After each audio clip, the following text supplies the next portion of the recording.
Hello दोस्तों, मैं 26 साल की हो गई थी। मेरा नाम सुनीता है, लेकिन मेरी माँ मेरी शादी नहीं करवा रही थी। घर में हम माँ बेटी ही रहते थे। मैं नौकरी करती थी। मेरी माँ का कहना था कि अगर तेरी शादी करवा दी तो फिर इस घर में पैसे कहाँ से आएंगे।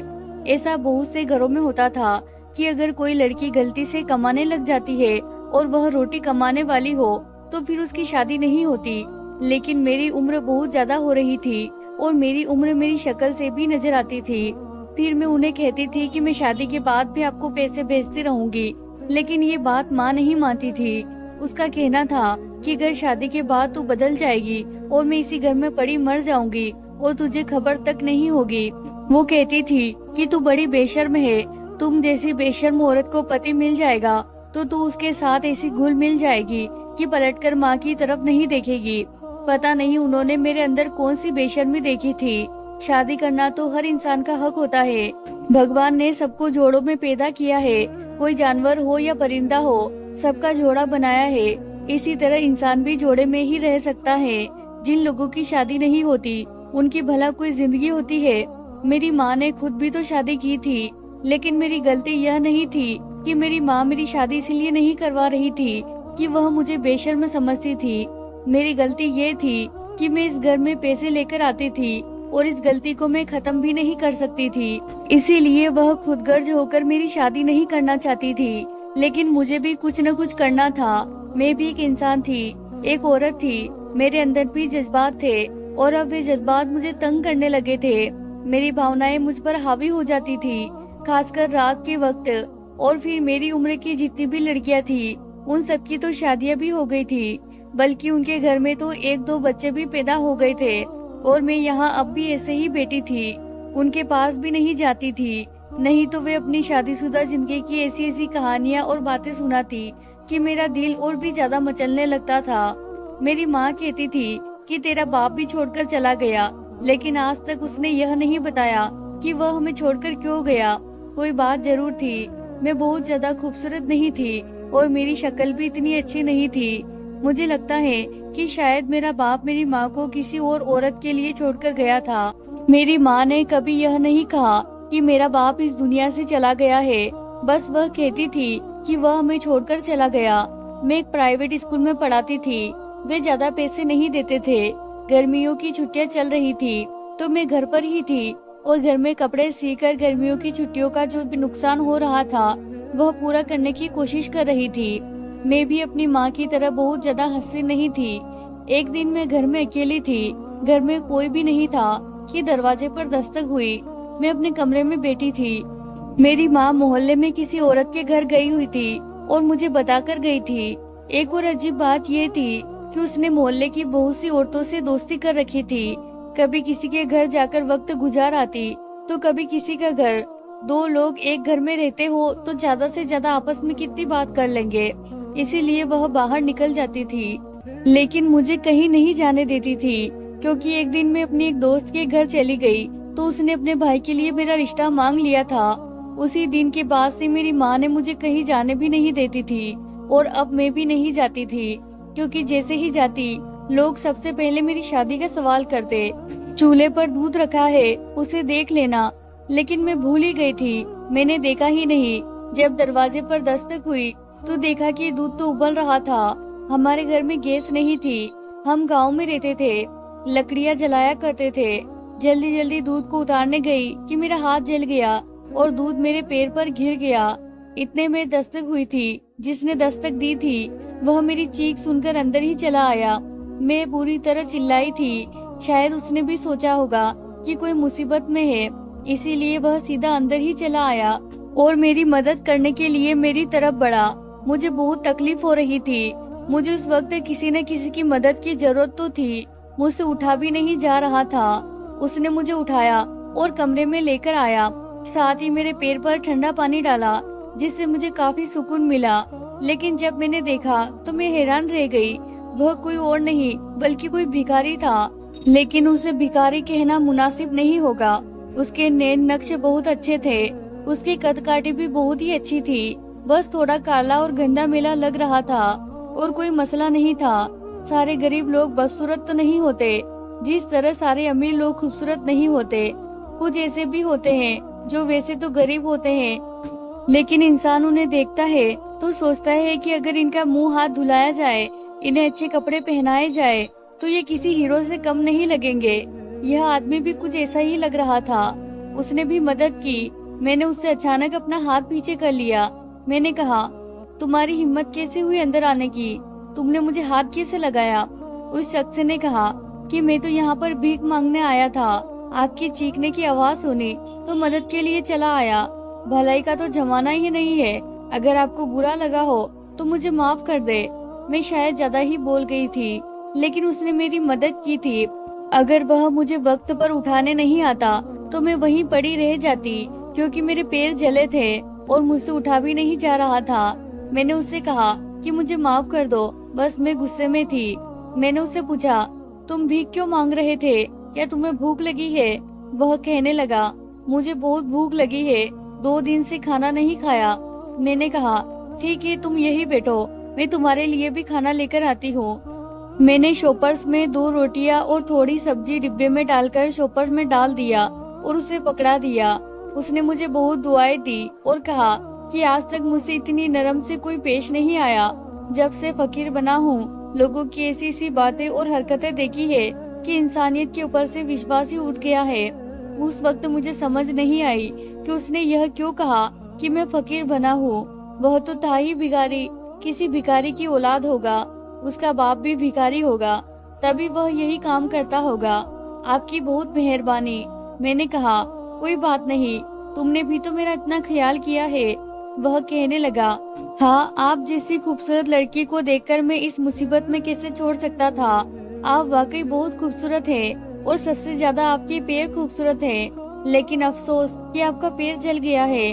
आज तक किसी ने कभी मेरी तारीफ नहीं की थी। जब मैं जवानी की दहलीज पर थी तो कुछ लोग मेरी तरफ भी देख लेते थे, लेकिन यूँ कोई किसी के पैरों की तारीफ नहीं करता, क्योंकि पैर हमारे शरीर का ऐसा हिस्सा होता है जो सबके सुंदर नहीं होते। उसने बातों बातों में मेरी तारीफ कर दी। मुझे उसकी तारीफ बहुत अच्छी लगी।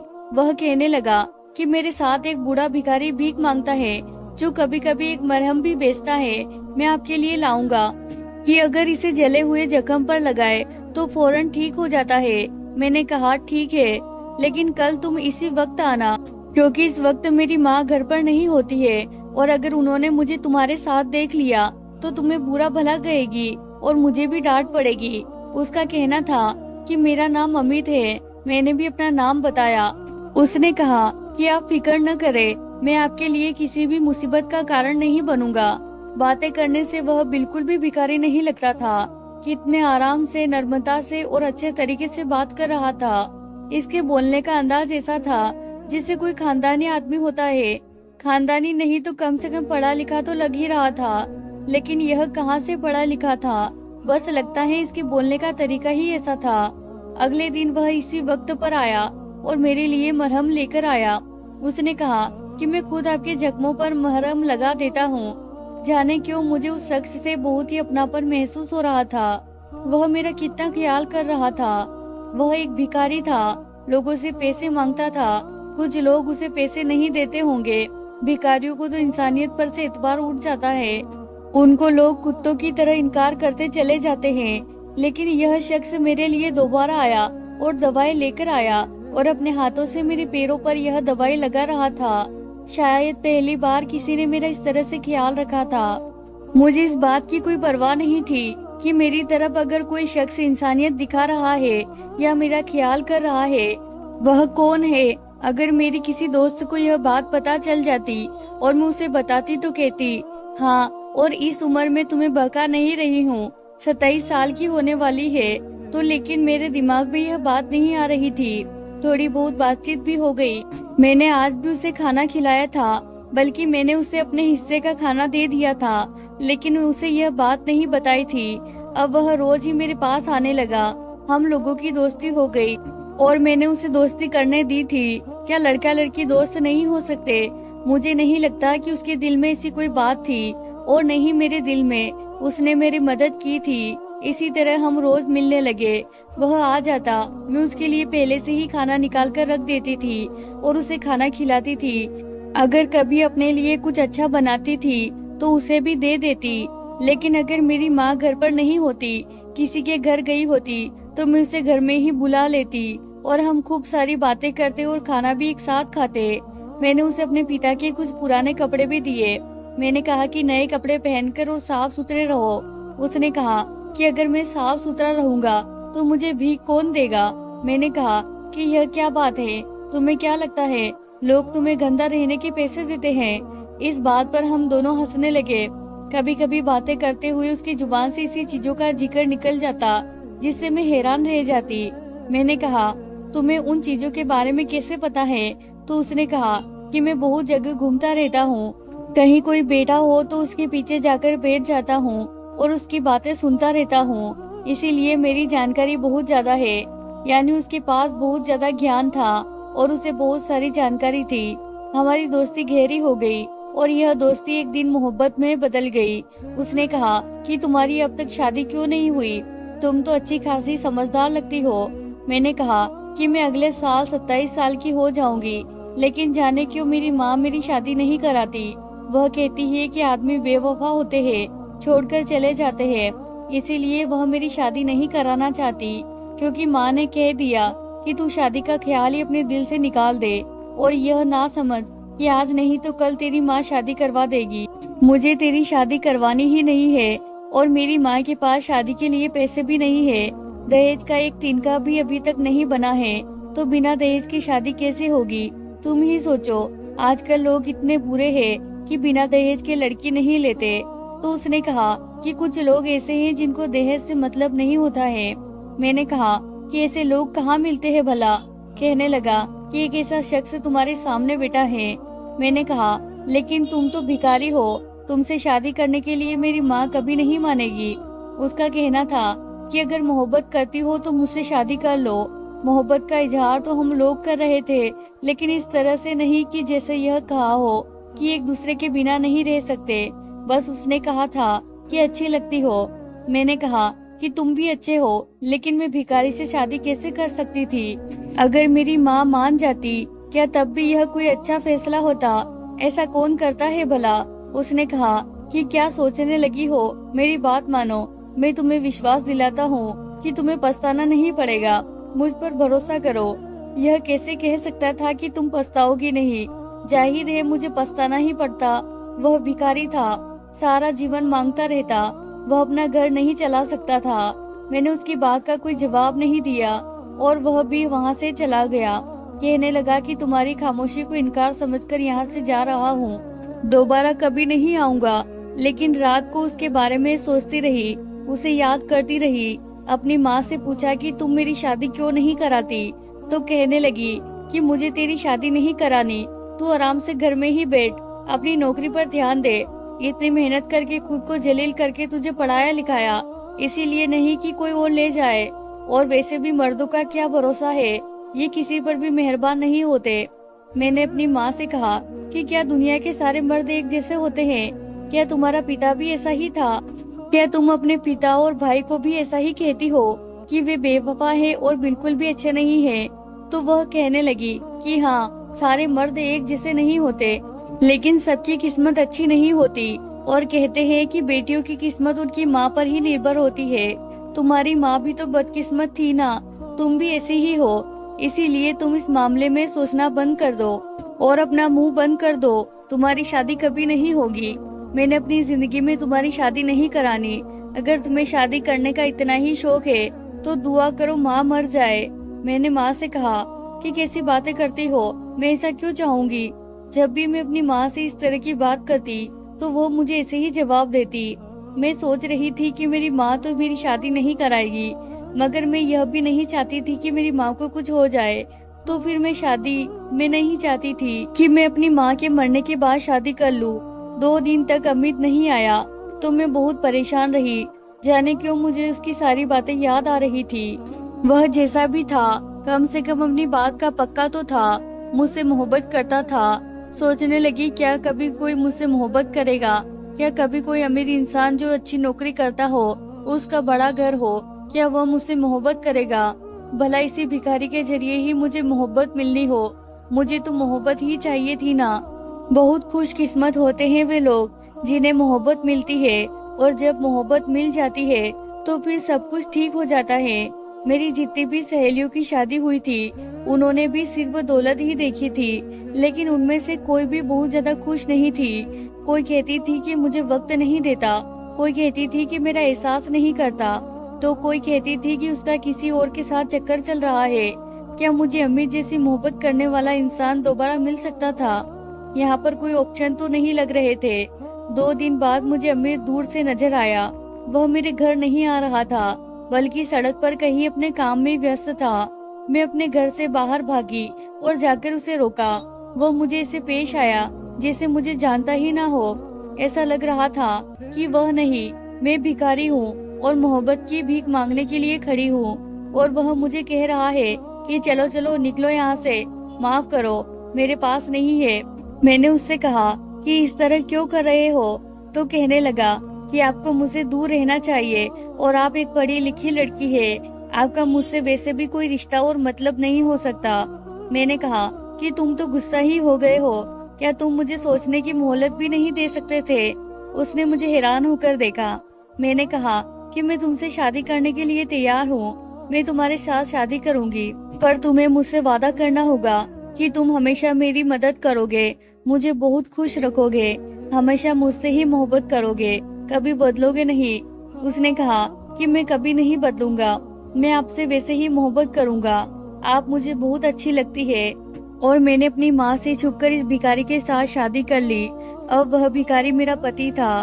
वह रोज हमारे घर मांगने के लिए आता। मैं चुपके चुपके से खाना और जो भी चीज खुद के लिए रखी होती उसे दे देती।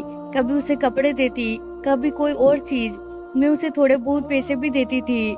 मैंने कहा था कि मैं पैसे कमाऊंगी, तुम पैसे मुझसे ले जाया करो और कोई कारोबार शुरू करेंगे, अपना घर बनाएंगे, सब कुछ करेंगे। लेकिन एक दूसरे के लिए तरसते भी रहते थे, क्योंकि हम एक दूसरे के पास बैठकर बातें नहीं कर सकते थे, एक घर में नहीं रह सकते थे। आखिरकार वह मेरा पति था। यूं एक दूसरे को दूर दूर से देखना और एक दूसरे के साथ रहना अजीब लगता है। वह भी तब जब शादी हो चुकी है। जब शादी हो जाती है तो फिर दिल में जज्बात बदल जाते हैं। मेरे साथ भी यही हो रहा था और उसके साथ भी यही हो रहा था। और एक दिन कुछ ऐसा हुआ कि मैं हैरान परेशान रह गई। एक दिन अमित घर आया और उसने अपने थैले में से मुझे कुछ निकाल कर दिया, जिसे देखकर मेरे पैरों तले से जमीन खिसक गई। वह 1000 रुपए थे। मैंने उससे कहा कि यह पैसे तुम कहाँ से लाए? और वह कहने लगा कि आपको मुझे पैसे देने की जरूरत नहीं है, बल्कि मैं तुम्हें पैसे दिया करूँगा। अभी मुझसे मत पूछो कि कहाँ से लाए हैं, लेकिन मैं रोज इसी तरह पैसे लाया करूँगा। तुम इन पैसों को संभाल कर रखना और अपना दहेज बनाना, क्योंकि वह दहेज कल को हमारे ही काम आएगा। जो भी चीज तुम्हें बनानी हो तुम बनाओ। फ्रिज, टीवी, बेड, फर्नीचर का सामान सब कुछ बनाकर पहले से ही रखो, और अगर पैसे बच जाए तो उन्हें अपने पास सुरक्षित रखना। मैंने उसे कहा कि तुम कोई गलत काम तो नहीं कर रहे? तो कहने लगा कि मैं भिखारी हूँ, इससे बुरा और क्या काम होगा। चिंता मत करो, कोई गलत काम नहीं कर रहा। वह मेरे लिए रोज ढेर सारे पैसे लाया करता था और मुझसे बहुत मोहब्बत करता था। एक दिन माँ ने उसे देख लिया और कहा कि तुम्हें और कोई काम नहीं है, रोज इसी घर में भीख मांगने आ जाते हो। तुम्हें क्या किसी ने यहाँ कहा है कि हम बहुत अमीर हैं, हमारे पास खुद कुछ नहीं है, जाओ माफ करो। उन दिनों मेरी मौसी भी हमारे घर रह रही थी और मैं उन लोगों के सामने कुछ नहीं बोल सकती थी। अमित भी वहाँ से चुपचाप चला गया, लेकिन मुझे बहुत बुरा लगा। मैं उन लोगों को कैसे बताती कि जिसे वह फकीर समझ रहे हैं वह मेरा पति है, इस घर का जमाई है। मेरा पति वहाँ से गया था कि मेरी मौसी ने एक ऐसी बात कर दी जिसे सुनकर मेरे पैरों तले से जमीन निकल गई। मेरी मौसी ने कहा कि तुम्हारी बेटी बड़ी हो रही है और उसकी इतनी उम्र हो गई है, अब तक इसके लिए कोई रिश्ता नहीं आया है, लगता है कुछ करना पड़ेगा। माँ ने कहा कि तुम क्या करोगी, जरा बताओ तो, तुम्हारे दिल में क्या चल रहा है? दोनों बहनें हंसी मजाक में बातें कर रही थी जब मेरी मौसी ने कह दिया इसकी शादी मेरे बड़े देवर से करवा दो। मेरी माँ के हाथ से सब्जी वाली टोकरी गिर गई। माँ ने कहा तुम्हें शर्म नहीं आती जवान भांजी के लिए अपने देवर का रिश्ता भेजते हुए? वह देवर जिसने खुद अपनी पहली पत्नी को तलाक दे दिया है और अब तक उसके बच्चों का खर्च दे रहा है। तो कहने लगी क्या हो गया है, तुम्हारी बेटी में क्या खास है? शक्ल सूरत तो कोई अच्छी है नहीं, खाली बीए की डिग्री है, तो उससे क्या हो जाएगा? कितना कमाती है? महीने का बस 10 से 15 हजार। इतना अच्छा रिश्ता बता रही हूँ तुम्हें। और पहली तो उसकी पत्नी बदतमीज थी, ऐसी बदतमीज तो उसने तलाक ना देता तो और क्या करता। लेकिन यह तो मेरे घर की बच्ची है, समझ लो कि एक घर से निकलेगी दूसरे घर में चली जाएगी।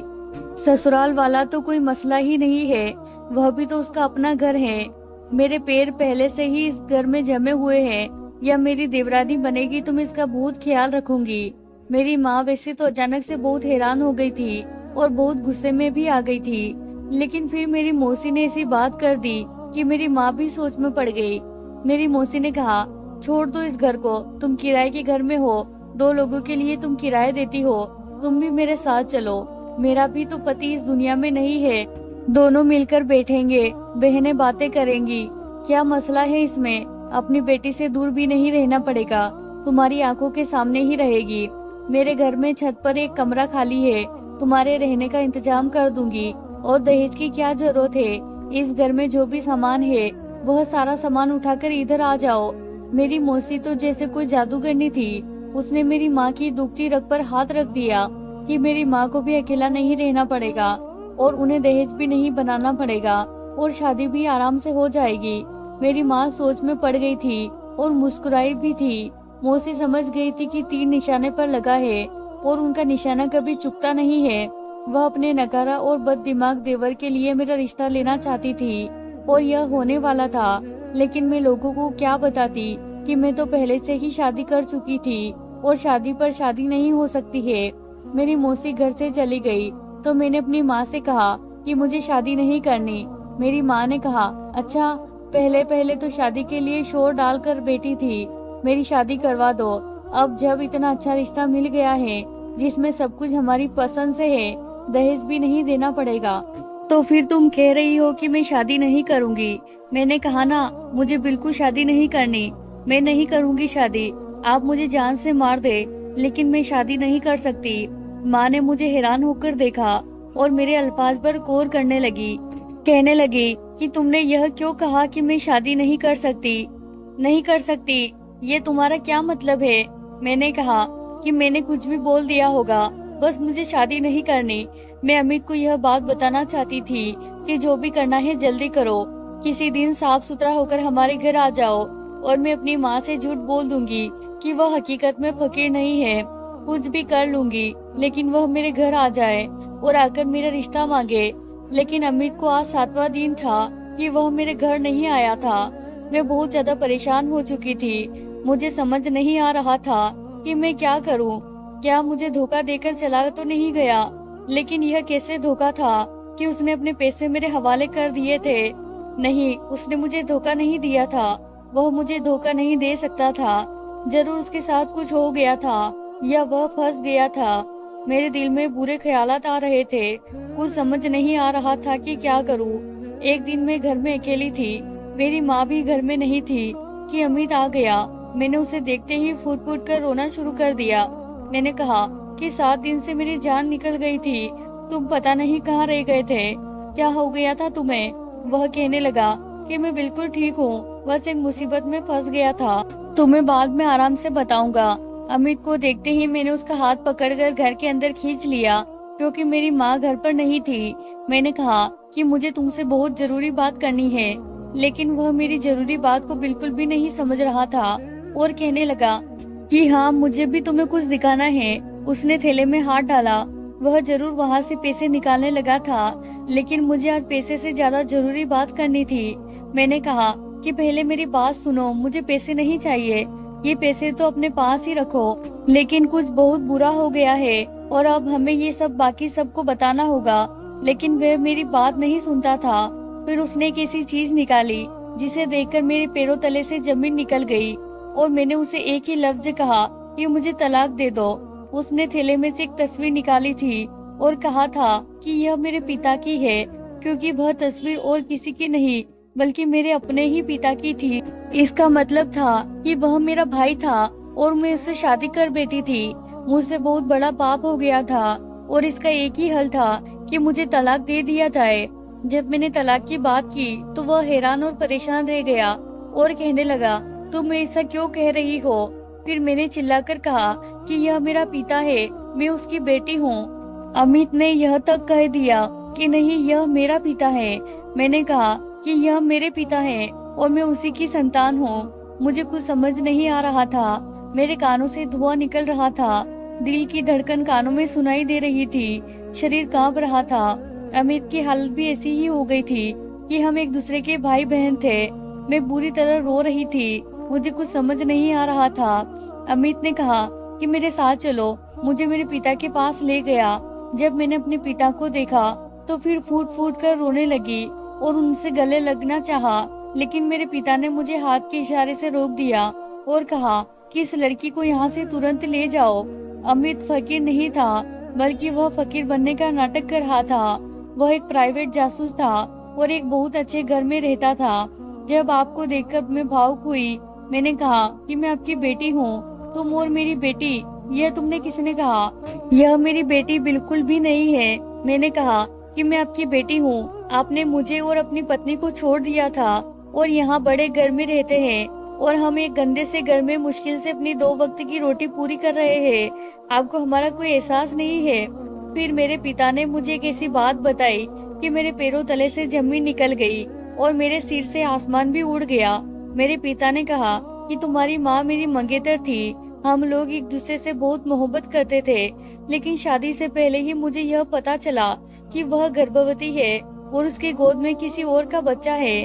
उसने किसी और से चक्कर चला रखा था और मुझे धोखा दिया था। इसीलिए मैंने कभी भी उससे शादी नहीं की थी, बल्कि उससे कह दिया था कि वह अपने रास्ते चली जाए और मैं अपने रास्ते चला गया।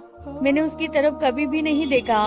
तुम इसकी बेटी जरूर हो, लेकिन मैं तुम्हारा पिता नहीं हूँ। मैं इस गांव को छोड़कर शहर में आ गया और यहाँ शादी कर ली। यह मेरा एक बेटा है, इसका नाम अमित है।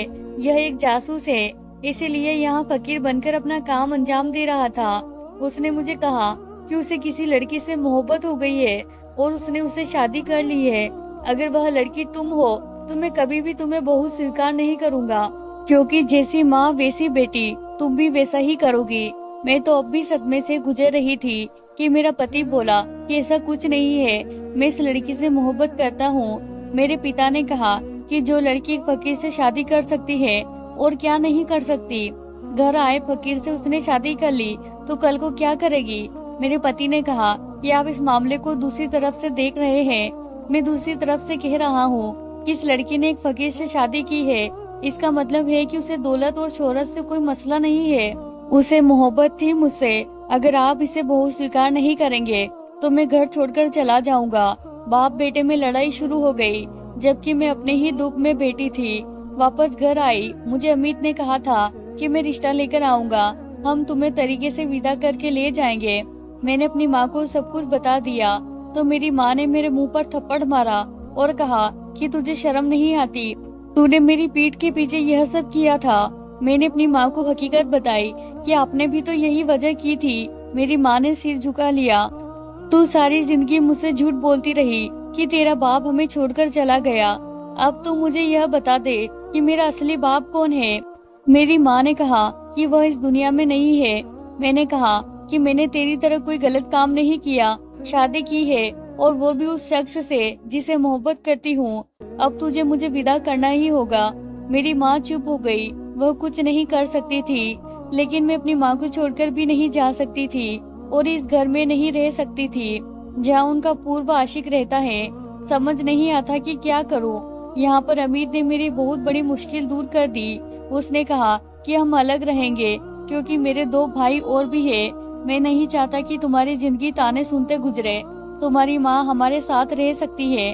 अमित ने मुझे और मेरी माँ को एक अलग घर में रखा और हम लोग यहाँ खुशी खुशी रहते हैं।